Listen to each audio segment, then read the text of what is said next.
طاہر بھائی صرف سر ہلا کر ہی رہ گئے۔ اگلا ایک ہفتہ دونوں ہی اپنے اپنے گھروں میں نزلے زکام اور بخار کی کیفیت میں بستر سے لگے رہے، لیکن اس وقت کون جانتا تھا کہ وجو آپی اور طاہر بھائی کی یہ پہلی اور بھیگی سی ملاقات اگلے چند ہفتوں میں دونوں کو ایک ایسے جذبے سے بھگو کر شرابور کر دے گی جس کی سیلن زندگی کی آخری سانس تک ان کے دلوں کے بند کمروں میں گھٹن پیدا کرتی رہے گی۔ پہلا دوست۔ رفتہ رفتہ محلے میں میرے دوستوں کی تعداد میں اضافہ ہونے لگا، لیکن میرا سب سے پہلا دوست راجہ ہی میرا سب سے گہرا اور رازدار دوست تھا۔ راجہ بھی میرے ساتھ ہی پرائمری سکول میں میرا ہم جماعت تھا۔ اس کا گھر میرے گھر کے بالکل سامنے والی گلی میں چند قدم کے فاصلے پر تھا۔ ہماری دوسری جماعت کے سالانہ امتحانات شروع ہو چکے تھے۔ میرے پاس امتحانی گتا یعنی کہ ہارڈ بورڈ نہیں تھا، لہٰذا میں تختی کے اوپر رکھ کر پرچہ دیتا تھا اور تختی کے سرے پر پرچہ جکڑنے کے لیے لوہے کا چھوٹا سا کلپ یعنی کہ چپٹی لگا لیتا تھا، جبکہ راجہ اپنے ماں باپ کا اکلوتا اور بے حد لاڈلا بچہ تھا۔ اس کے ابا نے اس کے لیے بہت خوبصورت سا امتحانی گتا خرید کر دے رکھا تھا، جس پر $6 ملین مین کی ایک بہت بڑی سی تصویر بھی بنی ہوئی تھی۔ ان دنوں ہمارے گھر میں ٹی وی نہیں تھا، محلے میں صرف ایک ہی گھر میں black and white T V تھا، اور ہم سب بچے گھر والوں سے چھپ کر غفور چچا کے گھر ہفتے کی رات کو $6 ملین مین دیکھنے کسی نہ کسی طرح پہنچ ہی جایا کرتے تھے۔ غفور چچا لاڈ صاحب کے دفتر میں کلرک تھے، اور ان کے ٹھاٹ باٹ بھی کسی لاڈ صاحب سے کم نہ تھے۔ ہفتے کی رات غفور چچا اپنا ٹی وی گھر میں کسی ایسے مقام پر رکھ دیتے تھے جہاں سے صحن اور گھر کے دروازے کے باہر بیٹھے بچوں کی نظر بھی ٹی وی پر پڑ سکے۔ میں اپنے ابا کے ڈر سے سب سے آخر میں گھر سے نکلتا تھا، لہٰذا راجہ کی یہ ڈیوٹی ہوتی تھی کہ وہ میرے لیے اس منی سینما گھر کے سٹال یا بالکنی میں کوئی اچھی سی جگہ گھیرے رکھتا، اور میرے دیر سے آنے پر ہمیشہ غصے سے مجھے گھورتا کہ مجھ سے پروگرام کی شروعات یا 6 ملین کی اونچی سی لگائی گئی ایک بہت عمدہ جمپ چوک گئی ہے۔ اگلے صبح راجہ مجھے وہ تمام کہانی پھر سے باقاعدہ پرفارم کر کے دکھاتا۔ ان دنوں اکثر میرے اور راجہ کے ہاتھوں پیروں یا سر پر پٹیاں بندھی دکھائی دیتی تھیں، کیونکہ جب تک ٹی وی پر $6 ملین مین چلتا رہا ہم دونوں نے ہر اونچائی سے اس کی طرح کودنے کی اور مختلف چیزوں کو ہاتھ پیر اور سر سے توڑنے کی قسم کھا رکھی تھی۔ ان دنوں ہم دونوں اپنی اپنی امیوں کے ساتھ، جو آپس میں گہری سہیلیاں بھی تھیں، لنڈا بازار جا کر خاص طور پر ایسی جیکٹس اور دستانے وغیرہ چنتے تھے جیسے پچھلے قسط میں ہم نے 6 ملین صاحب کو پہنے دیکھا ہوتا تھا، اور پھر میں اور راجہ ویسے کپڑے پہن کر محلے میں دوسرے بچوں کے درمیان اتراتے پھرا کرتے تھے۔ دوسری جماعت کے امتحان شروع ہو چکے تھے۔ میں صبح سویرے چائے کا ایک کپ گرم تندور کی آدھی روٹی کے ساتھ حلق سے اتار کر جلدی سے راجہ کے گھر پہنچ جاتا تھا، لیکن راجہ ہمیشہ دیر کر دیتا تھا۔ اس کی امی اسے باورچی خانے میں اپنے سامنے چوکی پر بٹھائے گرم پراٹھے اور انڈوں کا ناشتہ کروا رہی ہوتی تھیں۔ مجھے سر پر کھڑے بڑبڑاتا دیکھ کر راجہ جلدی جلدی نوالے نکلنے کی کوشش کرتا تو اسے ماں کی جھاڑ سننا پڑتی کہ ٹھیک سے ناشتہ ختم کرے۔ خدا خدا کر کے راجہ کی تیاری ختم ہوتی اور اس کی ماں اس طرح دعائیں دیتے ہوئے میرے ساتھ روانہ کرتی جیسے وہ اسکول کا امتحان دینے نہیں بلکہ کسی جنگی محاذ پر دشمن کے ٹینکوں کے سامنے لیٹنے جا رہا ہو۔ یہ اور بات ہے کہ نتیجہ نکلنے پر عام طور پر راجہ کو بامشکل اعزازی نمبر دے کر ہی پاس کیا جاتا تھا۔ راجہ کا دھیان کبھی پڑھائی میں نہیں لگتا تھا۔ سردیوں کی نرم گلابی دھوپ میں جب ہم دونوں پرچہ دینے کے لیے اسکول کی طرف جا رہے ہوتے تھے تو اس وقت بھی راجہ دیواروں اور دکانوں کی چھتوں پر لگے فلموں کے پوسٹروں پر زیادہ دھیان دیتا تھا۔ میں دل ہی دل میں اپنا رٹا ہوا امتحانی سبق دہرا رہا ہوتا جبکہ وہ ان فلمی پوسٹروں پر رواں تبصرہ جاری رکھتا۔ یار سنا ہے محمد علی کی انداتا بڑی زبردست پکچر ہے یار. تو نے سنا آئینہ میں ندیم شبنم نے غضب کام کیا ہے. کل تو اس کی گولڈن جوبلی منائی جا رہی ہے.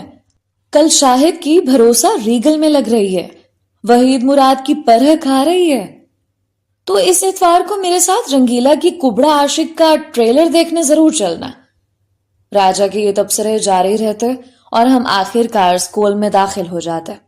ہمارے پرائمری اسکول میں کوئی امتحانی ہال نہیں تھا، لہٰذا ہم سب بچوں کو میدان میں ایک ایک قطار میں ان کی جماعت کے حساب سے بٹھا دیا جاتا تھا اور تختہ سیاہ پر 8-10 سوال لکھے جاتے جنہیں ہم جلدی جلدی اپنی تختی یا پرچے پر اتار لیتے اور پھر ان میں سے 5 سوالوں کے جواب ہمیں پرچے پر اتارنا ہوتے تھے.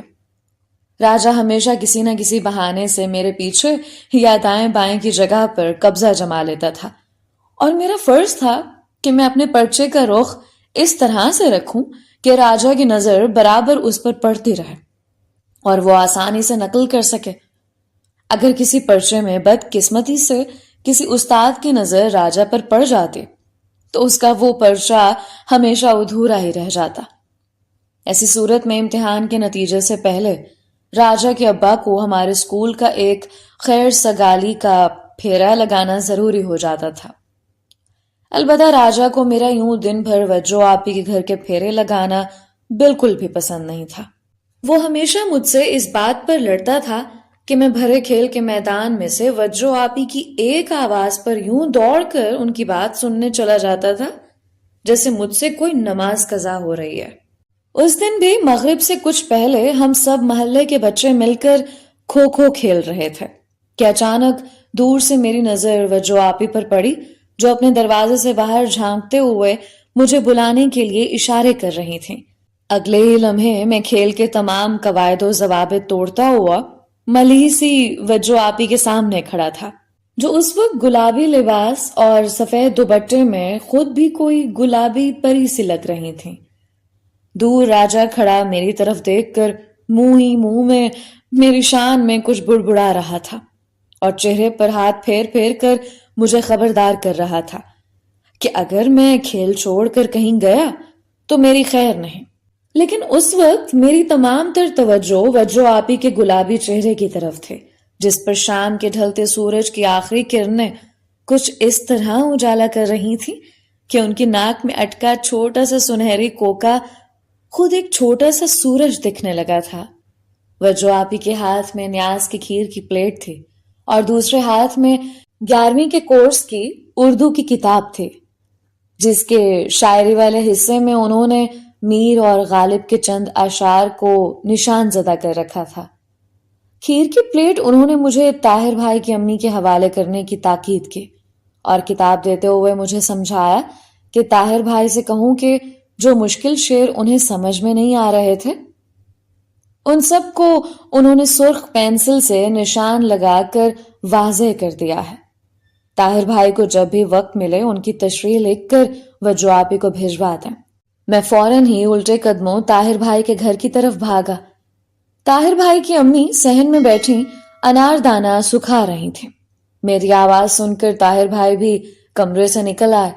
میں نے وجو آپی کی کتاب ان کے حوالے کی اور سارے راستے ان کا دیا ہوا جو پیغام رٹتے ہوئے آیا تھا وہ میں نے انہیں فرفر سنا دیا.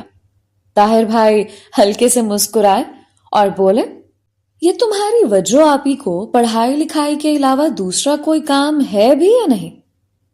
مجھے ان کی بات پر اس وقت شدید غصہ آیا لیکن اس سے پہلے کہ میں ان سے کچھ کہتا خود طاہر بھائی کی امی نے انہیں جھڑک دیا. ارے تو کیا ہوا؟ اگر بچی نے ذرا سی مدد مانگ ہی لی ہے پڑھائی میں تو کون سا آسمان گر گیا؟ تیری لیاقت تو نہ جھڑ جائے گی اسے کچھ بتانے سے؟ طاہر بھائی جواب میں ہنستے ہوئے کتاب لیے اندر کمرے کی جانب بڑھ گئے اور جاتے جاتے مجھے کہہ گئے کہ وہ رات کو تمام شعروں کی تشریح کر کے کتاب سمیت وجو آپی کو بھجوا دیں گے. میں نے واپسی پر کافی نمک مرچ لگا کر طاہر بھائی کی شکایت وجو آپی سے لگائی اور ان سے یہ بھی کہا کہ آئندہ وہ طاہر بھائی کو کوئی کام نہ کہا کریں. میں جب 11ویں جماعت میں آ جاؤں گا تو خود انہیں اردو پڑھا دیا کروں گا، لیکن میری بات پر غصے میں آنے کے بجائے وہ ہلکے سے مسکا دیں اور میرے گال پر زور سے چٹکی کاٹ کر اندر چلے گئیں۔ میں تو یہ سمجھ رہا تھا کہ وہ طاہر بھائی کو سخت سست سنائیں گی کہ ان کی مجال کیسے ہوئی ایسی کوئی بات کہنے کی، جبکہ کھیر کی پلیٹ تو کتنی جلدی طاہر بھائی کی اماں نے ہتھیا لی تھی۔ بدلے میں 2-4 شعروں کی تشریح ہی تو کرنا تھی ان کے ہونہار بیٹے کو۔ اس ذرا سے کام کے لیے اتنے نخرے، اور پھر یہ وجہ آپی بھی نہ۔ بجائے غصے میں آنے کے ان کا گلابی چہرہ مزید گلابی ہو گیا تھا۔ میں سخت کشمکش میں ان کے گھر سے واپس لوٹا۔ کسی نے ٹھیک ہی کہا تھا کہ ان لڑکیوں کے مزاج کا بھی کوئی بھروسہ نہیں ہوتا، گھڑی میں تولا اور گھڑی میں ماشا۔ پہلی برف باری۔ بالآخر تیسری جماعت کے امتحانات کا نتیجہ بھی نکل آیا اور میں امتیازی اور راجہ اعزازی نمبروں سے باعزت پاس ہو گئے۔ اس دن صبح سے ہی آسمان پر گلابی بادلوں کی دھند چھائے ہوئے تھے، ہوا رک سی گئی تھی، خزاں میں خشک درختوں کے سنہری پتے زمین پر فرش کی صورت میں بچھے ایک دوسرے سے سرگوشیاں کر رہے تھے کہ آج موسم کے تیور کچھ بدلے بدلے سے ہیں۔ صبح جب میں اسکول نتیجہ سننے کے لیے گھر سے نکلنے لگا تھا تو امی نے اوپر تلے بہت سی سویٹریں، مفلر اور اونی ٹوپی سے مجھے لیس کر کے بھیجا تھا۔ جب تک راجہ کے نام کا اعلان پاس شدہ لڑکوں میں نہیں ہوا وہ کانوں میں انگلیاں ڈال کر بیٹھا رہا اور تھوڑی تھوڑی دیر کے بعد مجھ سے اشاروں میں پوچھتا رہا کہ وہ پاس ہوا ہے یا فیل۔ بڑی مشکل سے میں نے اس کے دونوں ہاتھ اس کے کانوں سے ہٹا کر اسے یقین دلایا کہ اتفاق سے وہ بھی پاس ہو گیا ہے۔ یہ سنتے ہی راجہ نے خوشی سے ایک نعرہ لگایا اور جیب میں موجود تمام پیسوں سے راستے میں پڑتی پہلی پرچون کی دکان سے ڈھیر سارا گڑ خرید لیا۔ شدید سردی میں ہم سب بچوں کی ایک پسندیدہ تفریح یہ بھی تھی کہ ہم ایک بڑی سی کڑھائی میں گڑ کو خوب کوٹ کر پانی سے بھر کر اسے خوب ابالتے، اور پھر جب وہ سارا گڑ حلوے کی سی شکل اختیار کر لیتا تو ہم اسے شدید سردی میں پڑتی برف میں 1-8 گھنٹے کے لیے کڑھائی سمیت ڈھکن بند کر کے رکھ دیتے۔ گڑ کا حلوہ سردی میں جم کر برتن ہی کی شکل اختیار کرتا اور پھر ہم اسے چھری سے کاشوں کی صورت میں کاٹ کاٹ کر مزے سے دعوت اڑاتے۔ اس دن بھی ہمارے گھر پہنچتے پہنچتے برف کے گالوں سے ہماری اونی ٹوپیاں بھر چکی تھیں۔ محلے کے مرکزی کمپاؤنڈ میں بچے اور جوان مل کر برف کا پتلا بنانے کے مقابلے میں مشغول تھے۔ کچھ ہی دیر میں غفور چچا اپنا بیش قیمت کوڈاک کا کیمرہ گھر سے اٹھا لائے اور ہم سب بچوں اور بڑوں کی ایک ایک کر کے گروپ میں تصویریں اتارنے لگے۔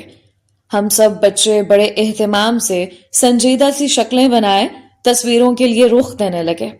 غفور چچا ہر سال اپنے اسی کیمرے سے ایسی برف باری کے موسم میں تمام محلے والوں کی تصویر بناتے تھے، لیکن حیرت کی بات یہ تھی کہ ہم نے کبھی ان تصویروں کو دھل کر آتے نہیں دیکھا تھا۔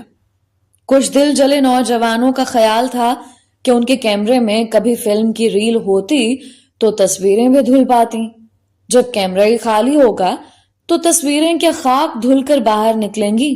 لیکن حیرت اس بات کی تھی کہ ان تمام شکوک و شبہات کے باوجود جب کبھی غفور چچا اپنا کیمرہ لیے برستی برف میں گھر سے باہر نکلتے تو کیا بچے کیا بوڑھے سبھی فوراً اپنے بال سنوارتے، کپڑوں کی شکنیں دور کرتے، فوراً محلے کے احاطے میں جمع ہونے لگ جاتے۔ ہم میں سے کسی میں بھی ہمت نہ ہوتی کہ آگے بڑھ کر غفور چچا کے کیمرے کو جانچ ہی لیں کہ اس کے اندر کچھ ہے بھی یا نہیں۔ لیکن اس برف باری میں قدرت نے میری تصویر کھنچوانے کی یہ خواہش بھی پوری کر دی۔ غیاث چچا کہیں سے ایک پولرائڈ کیمرہ اٹھا لائے تھے۔ یہ ایک جادوئی ڈبہ تھا، یہاں تصویر کھینچی اور وہاں کیمرے کی دوسری جانب سے دھیرے سے چمکتی اور دھلی دھلائی سی تصویر نکل آتی۔ اس دن بھی میں نے وجو آپی کے ذہن میں ان کے ساتھ مل کر برف کا ایک بہت پیارا سا پتلا بنایا اور پھر اس پتلے کے گلے میں باہیں ڈال کر گود میں بیٹھ کر اور اسے گلے لگا کر بہت سی تصویریں بنوائیں۔ لیکن کون جانتا تھا کہ میری یہ خوشی بھی چند لمحوں کی اور ہمیشہ کی طرح ادھوری ثابت ہوگی۔ ابھی ہم صحن میں اس ہلے گلے میں مشغول ہی تھے کہ اچانک باہر کے دروازے پر دستک ہوئی۔ میں نے بھاگ کر دروازہ کھولا تو طاہر بھائی ہاتھ میں تھرموس پکڑے کھڑے ہوئے دکھائی دیے۔ غیاث چچا نے انہیں بھی اندر ہی بلوا لیا۔ پتہ یہ چلا کہ طاہر بھائی کی اماں نے وجو آپی کے لیے چوزوں کی خاص یخنی بنا کر بھیجی ہے۔ مجھے شدید غصہ آیا۔ راجہ پچھلے کئی دنوں سے مجھے اکسا رہا تھا کہ طاہر بھائی کے گھر کے باہر پھرتے ان چوزوں پر اپنا ہاتھ صاف کر لینا چاہیے، پر مجھے مرغی کے ان معصوم بچوں پر ترس آتا تھا۔ کاش اس وقت میں نے راجہ کی بات مان لی ہوتی تو آج طاہر بھائی کی جگہ یخنی کا یہ تھرموس میں وجو آپی کے لیے لے کر آیا ہوتا۔ بہرحال اب کیا ہو سکتا تھا، چڑیاں کھیت چگ چکی تھیں۔ طاہر بھائی زیادہ دیر وہاں نہیں رکے، لیکن جتنی دیر بھی وہاں رہے وجو آپی اپنے باورچی خانے کی صحن کی جانب والی کھڑکی میں سے جلدی جلدی چائے بناتے ہوئے چپ کے پلکیں اٹھا کر طاہر بھائی کو دیکھتی رہیں۔ سکینہ خالہ کے بے حد اصرار پر طاہر بھائی نے چائے کے 2 گھونٹ لیے اور وہاں سے چل پڑے۔ اسی دوران انہوں نے غیاث چچا کے پوچھنے پر بتایا کہ ان کا نام ڈاکٹری کے کالج کی فہرست میں آ چکا ہے اور مارچ سے ان کی کلاسیں بھی شروع ہو جائیں گی۔ اس بات پر غیاث چچا نے تو کچھ ایسی خوشی کا اظہار کیا جیسے طاہر بھائی کو نہیں خود ان کو میڈیکل کالج میں داخلہ مل گیا ہو۔ مجھے تو سمجھ نہیں آ رہا تھا کہ آخر اس میں اس قدر خوش ہونے کی کیا بات ہے۔ بھلا ڈاکٹر بننے میں ایسی کیا خاص بات تھی؟ یہ کام تو کوئی بھی کر سکتا تھا، اور پھر مجھے تو ویسے بھی ڈاکٹروں سے چڑ تھی۔ سارا دن بیچارے مردوں کی چیر پھاڑ کرتے رہتے تھے اور پھر انہی ہاتھوں سے کھانا کھانے بھی بیٹھ جاتے۔ مجھے تو بڑے ہو کر مصور بننا تھا، سارے جہاں کی تصویریں بنانا تھیں، یا پھر ایک بڑا سا پیانو خرید کر اس پر ساری دنیا کو پاگل کر دینے والی دھنیں سنانا تھیں۔ بھلا ڈاکٹری بھی کوئی پیشہ تھا؟ ڈاکٹر کہیں کا۔ میں جانے کتنی دیر اپنے انہی خوابوں اور خیالوں میں ڈوبا رہا۔ ہوش آیا تو طاہر بھائی جانے کب کے جا چکے تھے اور راجہ جانے کب سے گلی میں کھڑا مجھے آوازیں دے رہا تھا۔ پتہ چلا کہ باہر محلے میں ایک دوسرے پر برف کے گولے برسانے کا مقابلہ شروع ہو چکا ہے اور ہماری ٹیم میری غیر موجودگی کی وجہ سے مسلسل گولے کھا رہی تھے اور ہار رہی تھے۔ ہم سب بچوں کا برف باری کے دوران یہ سب سے پسندیدہ کھیل تھا۔ ہم چھتوں پر چڑھ کر، درختوں کے پیچھے چھپ کر اور دیواروں کی منڈیروں سے ایک دوسرے کی ٹیم کو تاک کر نشانے مارتے تھے، لیکن جانے کیوں اس دن میرا ہر نشانہ خطا ہو رہا تھا۔ شاید اسی دن سے خود میں تقدیر کے نشانے کی تاک پر تھا۔ اور کتنی ستم ظریفی کی بات تھی کہ ہم انسانوں کے نشانے تو چوک بھی جاتے ہیں، لیکن اس بے رحم مقدر کا نشانہ کبھی نہیں چوکتا۔ اس صفاق تقدیر کا ہر وار کاری اور ہر نشانہ اٹل ہوتا ہے جو ہم بے بس انسانوں کو ذرا سا تڑپنے کا موقع بھی نہیں دیتا۔ میرے بچپن کا دسمبر بھی قسمت کے ایک ایسے ہی وار کے نشانے پر تھا، لیکن میں اس بے رحم وار سے بے خبر راجہ کے ساتھ مل کر دوسری ٹیم کے بچوں پر برف کے گولے برسا رہا تھا۔ پہلا سجدہ۔ چوتھی جماعت میں آتے ہی ابا کی طرف سے نماز کی پابندی اور سختی کی تاکید شروع ہو گئی۔ سپارہ تو اس سے بہت پہلے ہی ہم سب محلے کے بچے محلے کی ایک جگت خالہ کے ہاں پڑھنے جاتے تھے، جو ہم سب بچوں کو نہایت انہماک سے سپارہ پڑھاتی تھیں۔ شام کو ان کے گھر کے برآمدے میں محلے بھر کے بچے اور بچیاں اپنے سروں پر چھوٹی چھوٹی ٹوپیاں اور دوپٹے اوڑھے اپنے اپنے سپارے اور بغدادی قاعدے اپنے سینوں سے لگائے جمع ہو جاتے تھے، اور اگلے گھنٹے 1.5 گھنٹے کے لیے ان کا گھر ہم سب بچوں کے سبق یاد کرنے کے شور سے گونجتا رہتا۔ سارے بچے گود میں سپارہ رکھے اور سر ہلا ہلا کر اپنا سبق انواع و اقسام کی آوازوں میں یاد کرتے رہتے، اور جس بچے کا سر جتنی تیزی سے ہلتا اس کا مطلب یہ ہوتا کہ وہ اتنی ہی شدت سے اپنا سبق یاد کرتا ہے، اور جہاں کسی بچے کے سر ہلنے کی رفتار کم ہوتی، وہیں خالہ زور سے ایک ہنکارا بھر کر اسے خشمگین نگاہوں سے گھورتی اور دوسرے ہی لمحے اس بچے کا سر دوبارہ اسی تیزی سے ہلنے لگ جاتا۔ محلے کے تقریباً سبھی نوجوان اپنی جگت خالہ کے ہاں سے اپنے اپنے ختم قرآن سے مستفید ہو چکے تھے، کیونکہ خالہ گزشتہ 20-25 سالوں سے اپنے گھر میں محلے کے بچوں کو قرآن شریف کا درس دے رہی تھیں۔ وہ جو آپی بھی ان کی شاگرد رہ چکی تھیں، اور میرے لیے وہ دن عید کا ہوتا تھا جب خالہ اپنے صحن میں لگے سرخ انگوروں کے خوشے پکنے پر ہم سب بچوں کو حکم دیتی تھیں کہ سب بچے مل کر احتیاط سے اور ایک ایک کر کے تمام انگوروں کے گچھے ڈالیوں سے توڑ کر اتار لیں۔ پھر اس تمام انگور کے ڈھیر کے حصے بکھرے کرنے کا مرحلہ آتا تھا۔ جگت خالہ پورے محلے میں اپنے گھر سے اترے انگور بھجوایا کرتی تھیں۔ سب بچے بڑی بڑی پراتوں میں انگور لیے محلے کے مختلف گھروں میں بانٹنے کے لیے دوڑتے پھرتے تھے۔ کبھی کبھی ایسے موقع پر خالہ محلے کی اپنی پرانی شاگرد لڑکیوں کی ٹولی کو بھی بلوا لیا کرتی تھیں۔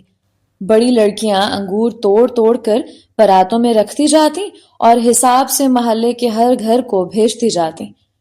لڑکیوں کی اسی ٹولی میں وجو آپی بھی شامل ہوتی اور میں بھاگ بھاگ کر سب سے پہلے صرف انہی کے کام کیا کرتا۔ ایسے موقعوں پر راجہ عموماً یا تو کھسک جایا کرتا تھا یا پھر اس کے ہاتھ جس گھر کو انگور بھیجے گئے ہوتے وہاں کبھی پہنچ نہیں پاتے تھے۔ آخرکار اس کا حل خالہ نے یہ نکالا کہ راجہ کے ہاتھ انگوروں کی پرات دے کر 2 مزید ہٹے کٹے اور مشٹنڈے قسم کے بچوں کی گارڈ بطور نگرانی ساتھ بھیجنا شروع کر دی، جنہیں راجہ نے راستے میں کئی بار رجھانے اور جھانسا دینے کی کئی کوششیں کی، لیکن اسے کبھی کامیابی حاصل نہ ہوئی۔ مجھے یاد ہے جس دن ابا نے مجھے پہلی مرتبہ سختی سے ڈانٹ کر نماز پڑھنے کے لیے کہا تھا، وہ بھی ایک ایسا ہی انگور اتارنے کا دن تھا۔ میرا موڈ پہلے ہی کافی خراب تھا، کیونکہ اس روز وجو آبی بھی خالہ استانی کے گھر انگور اتروانے کے لیے آئی ہوئی تھی۔ میں نہایت انہماک سے انہیں اپنے نازک نازک ہاتھوں سے انگوروں کو ان کے گچھوں سے علیحدہ کرتا دیکھ رہا تھا۔ انہوں نے بہت احتیاط اور نفاست سے بہترین گچھوں کا انتخاب کیا اور پھر اپنے گلابی ہاتھوں کی لمبی اور مخروطی انگلیوں سے انگوروں کو علیحدہ کر کے ایک پرات میں رکھ کر اس کے اوپر ململ کی جالی کا کپڑا ڈال دیا۔ میں جو ان کی ہر حرکت کو نہایت غور سے بیٹھا تک رہا تھا، ایک دم بڑبڑا سا گیا، کیونکہ انہوں نے پلکیں اٹھا کر میری جانب دیکھا اور دھیرے سے میرا نام لیا، آدی۔ پتہ نہیں کیوں جب کبھی وجو آپی یوں میرا گھر کا نام دھیرے سے گنگناتی تھی تو میرے وجود میں اچانک ہی ایک ساتھ اتنی بہت سی گھنٹیاں کیوں بجنے لگتی تھیں۔ میں جلدی سے اٹھا اور بھاگ کر ان کے پاس آیا۔ آس پاس دوسری لڑکیاں بھی انگور اتارنے اور آپس میں خوش گپیوں میں مشغول تھیں۔ میں اور راجہ اکثر سبق یاد کرتے ہوئے ان لڑکیوں کو دیکھ کر ایک دوسرے سے پوچھا کرتے تھے کہ آخر وہ کون سی باتیں ہیں جنہیں یہ لڑکیاں ایک دوسرے کے کانوں میں گھنٹوں سرگوشیاں کر کے بے تحاشا کھلکھلا کر ہنستی رہتی تھیں۔ لیکن اس سوال کا جواب ہم دونوں کو کبھی نہیں مل پایا۔ اس وقت بھی وجو آپی کے آس پاس موجود لڑکیوں کی ٹولیاں آپس میں کھسر پھسر اور کھی کھی کرنے میں مشغول تھیں، لیکن میں نے وجو آپی کو کبھی ان دوسری اور ان کی ہم عمر لڑکیوں کی طرح خواہ مخواہ میں ہنسی مذاق یا کہے لگاتے نہیں دیکھا تھا۔ بہت ہوتا تو وہ ایسے موقعوں پر ہلکے سے مسکرا دیتی تھیں، اور ان کی اس ہلکی سی مسکراہٹ سے ان کے گالوں پر پڑنے والے 2 ہلکے سے گلابی گڑھے مجھے نہال کر جایا کرتے تھے۔ لیکن اس روز ان کے یوں رازدارانہ انداز سے بلانے کے طریقے نے مجھے کچھ حیرت اور الجھن میں ڈال دیا تھا۔ انہوں نے انگوروں کی پرات اٹھائی اور اسے میرے حوالے کرتے ہوئے نہایت دھیرے سے پلکیں جھکا کر بولی، آدھے یہ ٹرے شکور چچا کے ہاں دے آؤ۔ شکور چچا کا نام سنتے ہی میرا جی چاہا کہ اسی لمحے وہ ٹرے وہیں پھینک کر کہیں بھاگ جاؤں۔ شکور چچا طاہر بھائی کے ابا کا نام تھا، تو گویا نفاست اور سلیقے سے یہ انگوروں کی پرات شکور چچا کے گھر بھیجنے کے لیے سجائے جا رہے تھے۔ غصے اور بے بسی سے میری آنکھوں میں اسی لمحے آنسو آ گئے، جنہیں میں نے بڑی مشکل سے ٹپکنے سے روکے رکھا۔ لیکن کیا کرتا؟ میں نے کبھی پہلے زندگی میں وجو آپی کا کہا ٹالا تھا جو اس دن ٹال پاتا؟ میں خاموشی سے ان کے ہاتھوں سے ٹرے لیے باہر آ گیا۔ گھر کے باہر والے چھوٹے میدان میں راجہ محلے کے دوسرے لڑکوں کے ساتھ کنچے کھیلنے میں مشغول تھا۔ اس نے اپنا انگوٹھا زمین پر رکھا اور لمبی والی انگلی سے اپنا ہرا بلوری کنچا دور پڑے مخالف کے کنچے کی طرف اچھال دیا۔ ٹخ سے کنچا ٹکرانے کی آواز ہوا میں گونجی اور دوسرا لڑکا اپنی ہار پر منہ بسورتا ہوا وہاں سے چل پڑا۔ راجہ کا نشانہ، جسے کنچوں کے کھیل میں اینٹ کے نام سے پکارا جاتا تھا، ہمیشہ سے بے حد پکا تھا۔ وہ درجنوں گز دور پڑے ہوئے کسی بھی کنچے کو اپنا کنچا ہوا میں اچھال کر نشانہ بنا سکتا تھا، اور اس معاملے میں پورے محلے میں اس کی دھاک بیٹھی ہوئی تھی۔ مجھے استانی خالہ کے ہاتھ سے نکلتے دیکھ کر اس نے وہیں سے چلا کر کہا، اوے آدھی، استانی خالہ سے مار کھا کر آیا ہے کیا؟ اور یہ ہاتھ میں کیا پکڑ رکھا ہے؟ میں نے راجہ کو بتایا کہ یہ انگور شکور چچا کے ہاں دینے جا رہا ہوں۔ راجہ نے کپڑا اٹھا کر انگوروں کو اس لومڑی کی طرح للچائی ہوئی نظروں سے دیکھا جس کے بارے میں ماسٹر جی ہمیں اسکول میں سبق پڑھایا کرتے تھے۔ واہ پیارے، انگور تو بڑے عمدہ دکھائی پڑتے ہیں، ضرور تمہاری وجو آپی نے بیلوں سے اتارے ہوں گے، ہے نا؟ میں راجہ کی بات سن کر مزید چڑھ گیا۔ ہاں، انہی نے اتارے ہیں، تم کہو تو واپس بیلوں پر چڑھاؤں؟ راجہ میری بات سن کر زور سے ہنس پڑا۔ دوسروں کا غصہ مجھ پر کیوں اتارے ہو یار؟ میں تو صرف اتنا کہہ رہا تھا کہ سارے محلے کے گھروں میں انگور پہنچانے کا ٹھیکہ تو نہیں لے رکھا نا ہم نے۔ انگور کھائیں کوے اور دکھ سہیں ہم۔ راجہ نے حسب معمول اردو کے محاورے کی ٹانگ توڑتے ہوئے میری جانب داد طلب نظروں سے دیکھا۔ راجہ نے محاورہ تو غلط بولا تھا، لیکن اس کی بات بالکل ٹھیک تھی۔ بھلا وجو آپی کے ہاتھوں سے توڑے ان انگوروں پر کسی اور کا حق کیسے ہو سکتا تھا؟ چند لمحوں بعد میں اور راجہ محلے میں اپنی سب سے پسندیدہ جگہ یعنی محلے کی چار دیواری کی منڈیر پر بیٹھے، انگوروں کی پرات اپنی گود میں رکھے ان انگوروں سے انصاف کر رہے تھے۔ یہ وہ دیوار تھی جو ہمارے محلے کے گرد چاروں طرف چار دیواری کے طور پر کھڑی کی گئی تھی۔ بڑے بوڑھے بتاتے تھے کہ یہ دیوار انگریز نے 1935 کے زلزلے سے بھی پہلے سرکاری کوارٹرز کی چار دیواری کے طور پر بنوائی تھی۔ اس کی چوڑائی اتنی تھی کہ ہم بچے آرام سے چوکڑی مار کر بھی اس پر جا بیٹھتے تھے۔ ہم دونوں انگور کھاتے جاتے اور پرلی جانب سڑک سے گزرتی گاڑیوں کو بھی گنتے جا رہے تھے۔ اس دیوار پر بیٹھ کر پرلی جانب کی سڑک پر گزرتی گاڑیاں گننا میرا اور راجہ کا محبوب مشغلہ تھا۔ جب کوئی گمسم ڈرائیور کسی نئی فیاٹ کار میں یا پھر کسی پرانی شیورلے میں اپنے خیالوں میں کھویا سڑک سے گزر رہا ہوتا تو راجہ اچانک ہی زور سے اوئے کی آواز نکالتا، اور جب ڈرائیور گھبرا کر یا چونک کر اور ہڑبڑا کر آواز کی تلاش میں ادھر ادھر دیکھتا تو میں اور راجہ ہنس ہنس کر دورے ہو جاتے۔ لیکن اس دن میں اس قدر اداس تھا کہ میرا من اپنے اس محبوب مشغلے میں بھی نہیں لگ رہا تھا۔ وجو آپی کے دیے ہوئے انگور ہم دونوں نے انتقاماً آدھا گھنٹہ پہلے ہی ختم کر دیے۔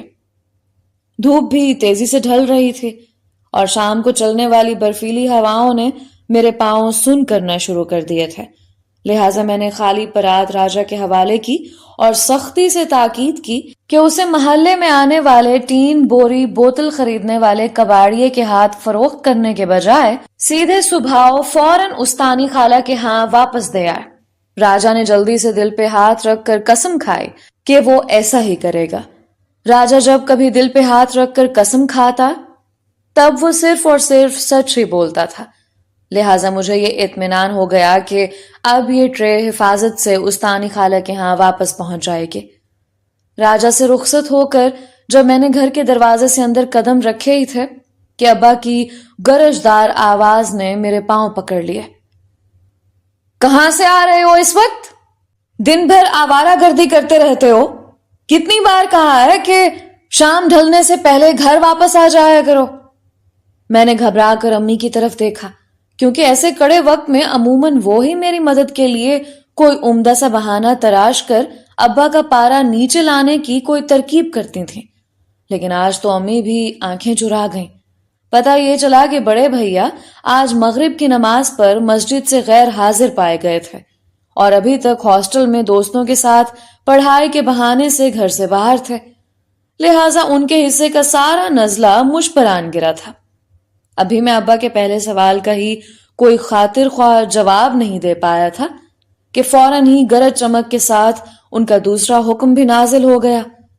چلو اپنی امی سے کہو کہ تمہیں ٹھیک سے وضو کرنا سکھا دیں، وضو کر لو، آج سے تم بھی اپنے بڑے بھائی سمیت میرے ساتھ نماز کے لیے مسجد جایا کرو گے۔ کوئی اور وقت ہوتا تو میں تھوڑا بہت احتجاج تو ضرور درج کرواتا، چاہے اکیلے میں امی کے سامنے ہی سہی، کہ بھلا 8.5 سال کی عمر بھی کوئی مسجد جانے کی ہوتی ہے، لیکن اس وقت حالات ایسے تھے کہ ذرا سی بھی آئیں بائیں کافی نقصان دہ ثابت ہو سکتے تھے۔ امی نے بھی اشاروں میں مجھے سعادت مندی سے سر جھکانے کا مشورہ دیا۔ امارا باجی جو ایسے موقعوں پر میری گت بنتے دیکھ کر ہمیشہ خوشی سے پھولے نہیں سماتی تھیں، انہوں نے ابا کو دکھانے کے لیے جلدی سے وضو کا بڑا سا چاندی کا لوٹا پانی سے بھر کر امی کے حوالے کر دیا، اور امی نے مجھے ہاتھوں پیروں اور چہرے پر پانی ڈالنے کا طریقہ سکھلا دیا۔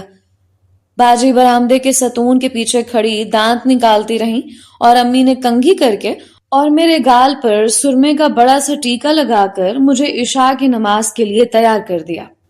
شاید دنیا کی ہر ماں اپنے راج دلارے بیٹے کو نظر بندی کا ایسا ٹیکا ضرور لگاتی ہوگی، لیکن میرا دھیان اس وقت کسی اور جانب ہی تھا۔ وہ جمعرات کی شام تھی اور آج رات ٹی وی پر میرے پسندیدہ ڈرامے انکل عرفی کی 4تھی قسط نشر ہونا تھے۔ راجہ کو میں پہلے ہی پابند کر چکا تھا کہ وہ غفور چچا کے صحن میں عین برگد کے پیڑ کے نیچے بنے ہوئے چبوترے پر اپنے اور میرے لیے جگہ سنبھالے اور پکڑے رکھے۔ عشاء کی باجماعت نماز کا وقت عین وہی 8 بجے کا تھا جس وقت انکل عرفی شروع ہوا کرتا تھا۔ جانے آج یہ ابا کو کہاں سے مجھے اپنے ساتھ مسجد لے جانے کا جنون سر پر سوار ہو گیا تھا، جبکہ فی الحال تو میرے کھیلنے کودنے کے دن تھے۔ میں نے فوری طور پر ذہن میں ان تمام بیماریوں کو یاد کرنے کی کوشش کی جو ایسے موقع پر اچانک کہیں سے پیدا ہو کر مجھے اس مسجد یاترا سے بچا سکتی تھی، لیکن بدقسمتی سے اس ضرورت کے وقت میں اپنے چہرے پر بیماری سے پیدا ہونے والے سچے تاثرات بھی ٹھیک طرح سے نہیں ابھار سکا، اور اسی شش و پنج میں عشاء کی نماز کا وقت آن پہنچا۔ عین اسی لمحے راجہ کی مخصوص سیٹی باہر گلی میں گونجے۔ یہ اس بات کا اشارہ تھا کہ وہ غفور چچا کے ہاں جا رہا ہے اور کچھ دیر کے اندر میں بھی وہاں پہنچنے کی کروں، پر آج تو یہاں معاملہ ہی دوسرا تھا۔ میں نے بے بسی سے ہاتھ ملے، جانے آج بینا کی انکل عرفی سے ملاقات ہو پائے گی یا نہیں۔ بینا اس ڈرامے کی ہیروئن کا نام تھا جو وجہ آپی سے مماثلت کی وجہ سے مجھے اچھے لگتے تھے، اور آج کی قسط میں تو بہت اہم فیصلے ہونے تھے، لیکن یہاں گھر میں تو ابا نے پہلے ہی میری قسمت کا فیصلہ سنا دیا تھا، اور آج سے باجماعت نماز کی پابندی مجھ پر فرض کر دی گئی تھے۔ کچھ دیر میں ابا گھر سے مسجد کے لیے نکل پڑے اور میں ان کے پیچھے پیچھے سر جھکائے کچھ ایسی مجبوری کے عالم میں چل رہا تھا جیسے کوئی بکرا یہ جانتے ہوئے بھی کہ یہ راہ اسے قربان گاہ کی طرف لے کر جائے گی، اپنے مالک کے پیچھے وفاداری سے سر ہلاتے ہوئے چلتا رہتا ہے۔ میں اس سے پہلے بھی مولوی صاحب کو نیاز و نظر دینے کے لیے مسجد آتا رہتا تھا۔ ابھی 3 مہینے پہلے ہی راجہ کی مومانی کے ہاں بیٹا ہوا تھا، تو ہم لوگ اس کے کان میں اذان دلوانے کے لیے اسے یہاں مسجد میں لائے تھے۔ اس وقت یہ مسجد مجھے کافی مناسب سی جگہ محسوس ہوئی تھی، لیکن آج تو مجھے یوں لگ رہا تھا کہ جیسے ابا مجھے کسی قید خانے میں لے کر آ گئے ہوں۔ مجھے دیگر بچوں کے ساتھ سب سے پچھلی صف میں بٹھا دیا گیا، اور کچھ ہی دیر میں مولوی صاحب بڑے روب اور دبدبے کے ساتھ جماعت کروانے کے لیے تشریف لے آئے۔ ان کے آتے ہی سب لوگ ان کے احترام میں کھڑے ہو گئے۔ میں بھی ہڑبڑا کر اٹھ بیٹھا، پتہ چلا کہ ان کے آتے ہی جماعت کھڑی ہو جاتی ہے اور نمازیوں میں یہ کھلبلی اسی وجہ سے مچی تھی۔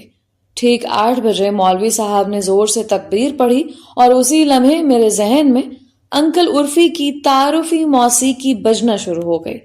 میں اپنے خیالوں میں اس قدر مگن تھا کہ مجھے رکوع میں جانا تب یاد آیا جب ساری جماعت رکوع سے سر اٹھا چکے تھے اور میری زندگی کا پہلا سجدہ ٹی وی ڈرامے کے خیالات کی نظر ہو گیا۔ کیسا کچا پکا سا سجدہ تھا، ماتھا زمین پر، آنکھیں ارد گرد اور ذہن 7ویں آسمان سے بھی کہیں دور اٹکا ہوا۔ جب پہلے سجدے میں مولوی صاحب نے میری بساط سے کچھ زیادہ ہی دیر لگا دی تو میں الجھن اور جلدی میں خود ہی اٹھ بیٹھا۔ تب ساتھ ہی نماز پڑھنے والے نسبتاً بڑی عمر کے لڑکے نے جلدی سے مجھے کھینچ کر دوبارہ سجدے میں پہنچا دیا۔ تب سے لے کر اب تک میری زندگی کا ہر سجدہ اتنا ہی نامکمل، اتنا ہی جلد بازی میں کیا گیا، ادھورا اور بے دلی سے سر پٹخنے کے برابر ہے، جتنا بے فائدہ، جھوٹا اور منافقت بھرا میرا پہلا سجدہ تھا۔ میں لاکھ کوشش کرتا ہوں کہ کوئی ایک سجدہ تو اس ریاکاری، اس جھوٹ، دکھاوے اور منافقت سے پاک ہو پائے۔